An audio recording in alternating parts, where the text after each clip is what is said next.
Hello,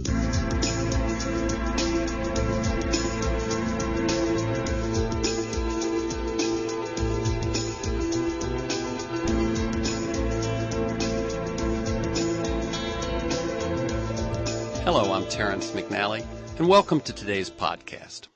ABC News reports that underground cannabis is $35.8 billion with a B, annual revenues already exceed the combined value of corn and wheat. Imagine if the American economy benefited from those numbers instead of them going into criminal drug gang bank accounts. Yet the vast majority of U.S. politicians of both parties won't even talk about ending the 40-year, trillion-dollar drug war you have been financing to almost no effect since 1971. Doug Fine's book, Too High to Fail, is not simply a book of history, argument, and data, but he moved his family to Mendocino, California to live for a year among those who, at least at the time, were living a new model of agriculture, economy, and law enforcement. Welcome, Doug Fine. Thank you so much for having me, Terrence. Well, you're very welcome. I like listeners to get a feel for the people behind the work and the ideas that we talk about. Could you briefly talk about your path to the work that you do? Your life and your writing really intertwine, don't they? They do. To my mind, it's something of a progression. Grew up in the East Coast suburbs, so I really kind of got a sense of maximum consumerism in the 1980s growing up, and then lived in Alaska for quite a long time to see if I could survive without box stores. Then for my second book, I wrote about living without petroleum, which I still do. I mean, we're talking via, solar charged ranch here in New Mexico now. And from there, I saw the $trillions you're talking about, 40 years worth of misspending of money in the war on drugs. And I wanted to investigate not just the problem, everybody knows the problem, but was there a solution? So I looked for a place where a drug peace had already been declared. Mm-hmm. And you cite actually a personal friend, I believe, in New Mexico, who your experience of his experience with taking marijuana, cannabis as a medicine, was also an inspiration and pushed you forward. Yeah, it was coming from all angles. On the one side, I was seeing the plant help people that I knew. On the other side, living in America, I recognized that cannabis itself as a less dangerous plant than alcohol. And then I'm right on the border, so we have these crazy events here. I had a neighbor, a retiree, who got raided in this multi-million-dollar raid. It's a quiet ranch here I live on where hummingbirds will actually wake me up in the morning. And one day I'm in the final scene out of Goodfellas, helicopters, planes, 50 white SUVs at a neighboring ranch. This guy who, some disgruntled friend ratted on him, and all this billions of dollars in drug war money went for these 13 plants. He didn't spend a minute in jail, not that he should have. A few months later, the mayor of a nearby town, this is a U.S. town, gets arrested as a cartel member, a drug supplier for cartels south of the border. So I saw wrong targets, misspent drug money, and I just, I had to do something about it journalistically. Okay, and what did you hope to accomplish with the book? And what I'm asking here, Doug, is two questions, sort of. The one is what you thought going in, and then how your thinking evolved during the course of research and writing. So that's a great question. Going in, I was aware that there were a few places, and I chose one, Mendocino, California, where local communities had come together, and that's everybody, politicians, law enforcement, and citizens, to say we're unilaterally declaring a drug peace. It pretty much has to happen in states that are medical states. We now have 17 medical states, 15 states decriminalizing their cannabis law, and both of those are growing as polls supporting this keep growing. But Mendocino, California was the one I chose because, as you mentioned in that an earlier question, sustainability is now in me. If I'm living without petroleum, I have to report on a sustainable agricultural crop. Mendocino County not only decided to end its fiscal problems by permitting cannabis in what was called colloquially the zip tie program, but they also wrote in sustainability guidelines. And the local groups that were growing were all doing their own kind of fair trade and organic certification on their cannabis crops. So it was the ideal place, I thought, to investigate what that impact might be economically if the drug war were to end nationwide. And as you point out, Mendocino, and I'd like, again, I'm going to, as I ask these questions, they all in my head turn out to be two-part questions. Describe a little bit what Mendocino had developed in terms of the, if you will, the normalcy of it, but also what has happened to that program since you began to explore it. Right. So Mendocino County had in place 3 generations of an economy. It is a cannabis economy. It's probably about 80% of the economy. It's estimated conservatively that the crop brings in $6 billion to this poor, on paper, Northern California coastal community. And the largest legal crop, grapes, brings in $74 million. So if you're a 4-H farmer about to start your career, which would you choose? So local authorities recognized it. The sheriff, I thought, put it colorfully, saying that, when 1996, when California voters approved medical cannabis, he had an astounding revelation. He woke up and there was still in America. There were still 4th of July barbecues, and the communists hadn't taken over. So given that it was the entire economy, essentially, or the vast majority of it, why not admit it and permit it? And that's what they did, and that's what they had in place going in. What happened was it was extremely successful. In 2011, 100 farmers came forward, paid about $8,500 in permitting fees, raised $600,000+ for the county, directly saving 7 sheriff deputy jobs that had been slated for the chopping block. And it worked so well that several surrounding counties were considering doing it, strongly considering, taking steps towards implementing a similar zip-tie program. And right before harvest, DEA agents came, in his words, machine gun blazing, to the sort of poster child for the program, the zip-tie program. Dawn, 5:30 a.m., busted down the door. His name's Matt Cohen, he and his wife separated in handcuffs all day with no access to lawyers for about 8 or 9 hours. Chopped down their crop about $1 million towards their nonprofit collective, including a cancer patient named Bill Harney, who I followed, who claims that crop was keeping him alive and helped him get his appetite back following chemotherapy. So they raided the poster child, in other words, not the cartel, and then followed up a few weeks later by personally threatening, that was DEA, then it was U.S. Attorney, personally threatening the Board of Supervisors that passed this sensible, patriotic, America helping, community crime decreasing, revenue generating law, and personally threatened them with federal drug conspiracy, and so they canceled the program at the end of the 2011 season. Guess what?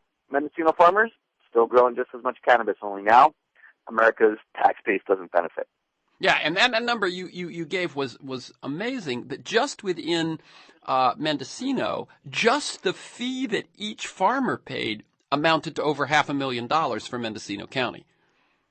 Not only that, it was just the start. It was only 100 farmers. There's thousands of farmers in Mendocino County. Right, and that isn't even talking about taxes on the production and sale. That was merely getting their local permits. Exactly. At a time when everyone knows California cities are going bankrupt, and the ones who aren't going bankrupt are avoiding that by cutting vital services. I'm Terrence McNally. I'm speaking with Doug Fine about his book, Too High to Fail, Cannabis and the New Green Economic Revolution. To learn more, go to dougfine.com. You start the book with an introductory position paper. I really liked that, and I'd like you you've probably done this a million times, you can probably do it in your sleep, but go over some of the numbers, Doug, to just, as I say, your book is not a book of data, but the data is impressive. So numbers in terms of what's going on with the drug war? Yeah, I mean, just the whatever. I mean, when I thought, do I want to get specific? I said, no, the ones that jump out at you.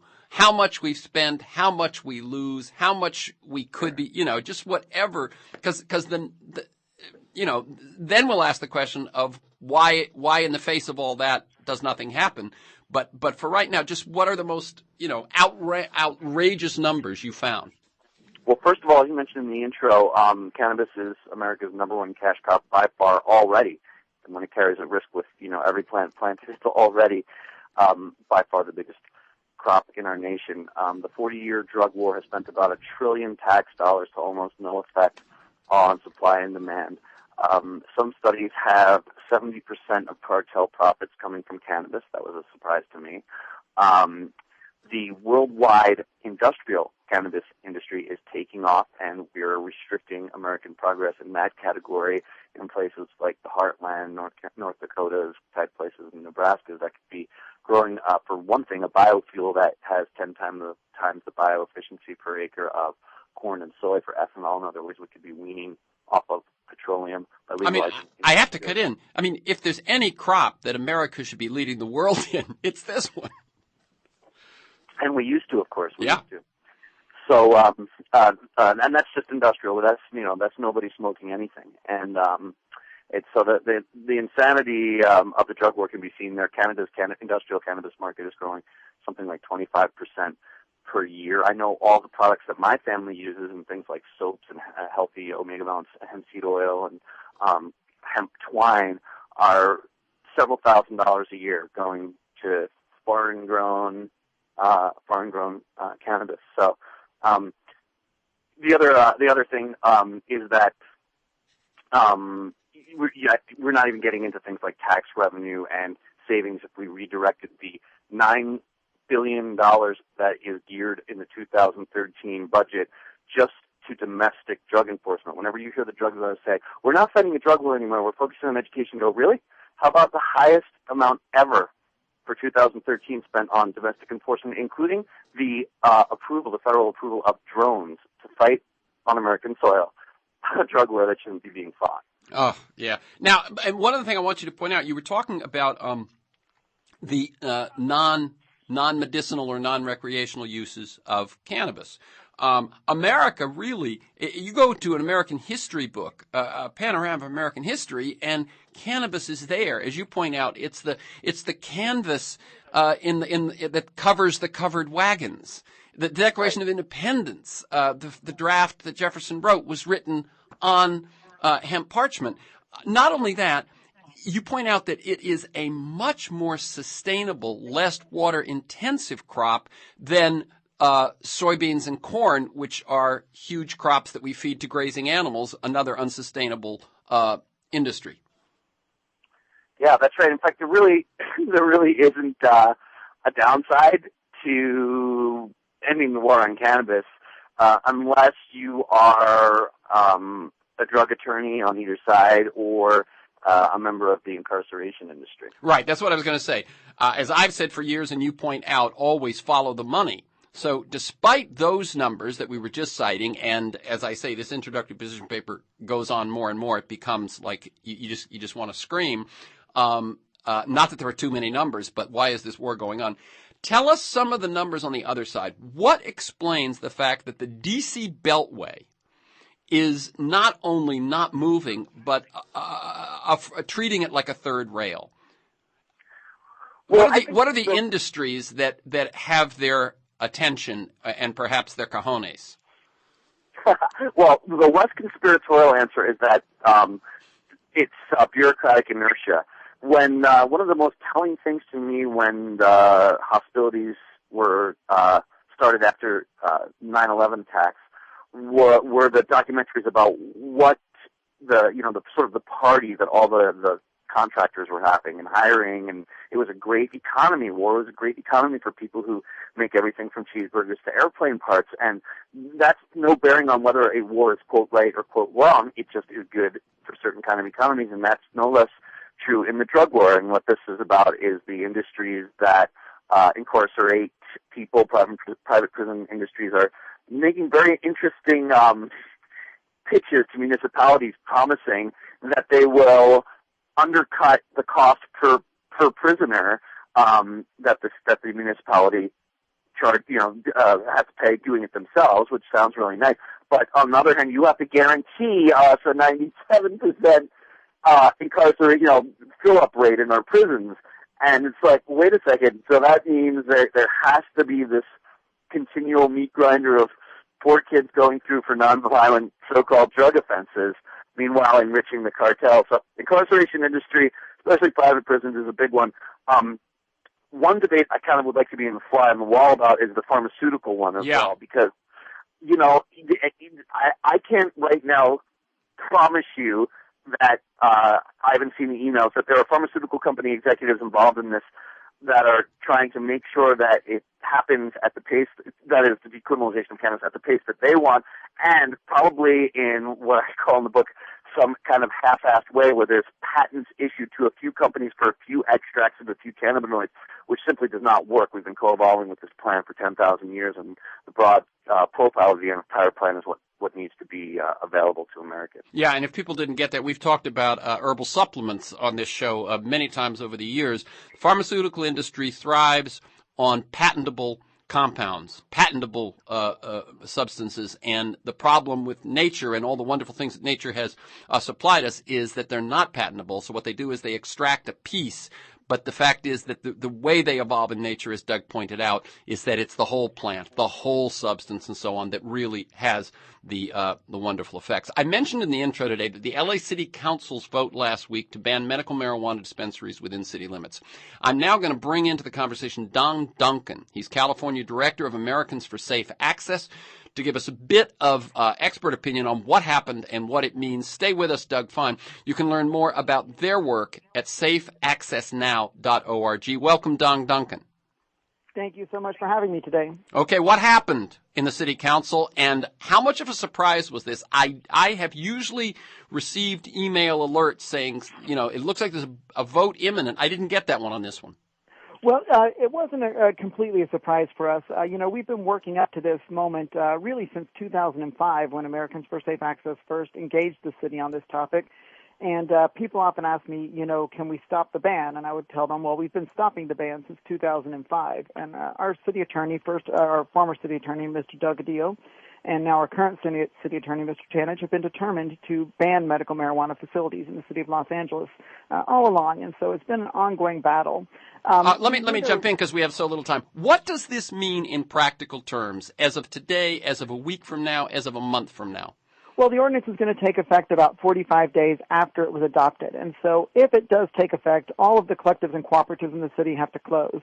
And that doesn't just mean the bad ones or the ones people don't want in their neighborhood. That means every single facility in the city of Los Angeles will have to close. And that's an unacceptable outcome. And so Americans for Safe Access has joined a coalition with organized labor and other groups and patients to file a voter referendum to repeal this ban, so that we have a chance to go back to the city council and adopt an ordinance that does work for legitimate patients and legal collectives and cooperatives. And is there a chance you'll be able to do that before that 45 days are up? Absolutely. I am so excited and encouraged by the support, both financial and participation from the community. I'm very confident we'll be able to get the signatures we need within the 30-day window. And what about this other notion that they're also entertaining something that would allow the pre-moratorium dispensaries to be grandfathered in? There was a motion adopted to that effect, and we're encouraged by that, but we simply can't wait for everything to be banned and then wait for the city council to adopt a new ordinance. It took 2.5, almost 3 years for the first ordinance to be adopted, and they really made a mess of it. So we need to take the initiative right now, repeal the ban, and maybe that will be an incentive for the council to work harder. Okay, I'm going to make a point of information, then ask you one last question. As a point of information, no matter what happens in L.A., will not affect access in surrounding cities. In other words, West Hollywood or Santa Monica, if it has collectives, or any of the other cities around here. And so even if this ban were to go into effect, there would still be dispensaries within L.A. County. There are a handful of dispensaries in L.A. County, that's for sure. However, it's unlikely they have the capacity to serve all of the patients in Los Angeles. And not only that, it would also mean that some patients would have to travel long distances, and since they're patients, they may be taking it for debilitating conditions. That's a hardship. Exactly. And in the Bay Area, where we've seen restrictions on the number of collectives, what you wind up with are very large collectives, and I don't think that's what the city council is looking for, big Walmarts of medical marijuana. Exactly, because they're attacking Harborside. The Department of Justice is attacking Harborside up in Oakland for exactly that, for being too successful. Finally, what should listeners do if they want to get involved? We need your help and your participation. Go to AmericansForSafeAccess.org. That's AmericansForSafeAccess.org. get on our mailing list, join the organization, and participate in this campaign. We've got a meeting coming up on August 18th. You'll get all the details online there. Okay, thank you, Don Duncan. Let me go back. One last word from Doug Fine. If you would, I think we've done an injustice, as it were, to your book in talking so much about the legal ramifications, the economic ramifications. Could you say, I mean, I'm asking you to promote your own book, but tell people what the book feels like. Well, to be totally honest, Terrence, all of my books, all of my writing is my personally investigating something that feels important to me, getting a little bit out of my comfort zone, and hopefully doing strong investigative journalism while the reader's able to laugh at my own sort of misadventures. In this case, I was pulled over under under profiling by Sonoma County Sheriff's deputies under a billboard reading "Grab some buds," where they falsely said that my car smelled like cannabis, and it was terrific, saying, "No, I don't have one, bud, let alone the pounds and pounds you think are probably in there, being an old truck coming through out of Mendocino. But I am writing a book about it. Do you think I could go on a ride along with you guys?" And, so that's what they're going to get out of the book, those kind of stories. Very good. So again, Doug's book is Too High to Fail, Cannabis and the New Green Economic Revolution. To learn more, go to DougFine, one word, DOUGFINE.com. And Don Duncan was with us from Americans for Safe Access. Go to americansforsafeaccess.org to learn more and to get involved. You can listen to this week's conversation and many others anytime during the week by linking to the podcast. You can sign up to have it delivered to you weekly. For podcasts, articles, transcripts, to join me in pursuit of a world that just might work, go to TerrenceMcNally.net, TerrenceMcNally, TerrenceMcNally.net, or aworldthatjustmightwork.com. They're the same website. If you want to receive my weekly email announcement of upcoming guests and issues, you can sign up at my site, or you can email me at TeMcNally, TeMcNally@mac.com. And for the podcast and to sign up for the podcast, you can do it both at my site or at iTunes. Finally, thank you to Doug Fine and Don Duncan. Keep up the good work.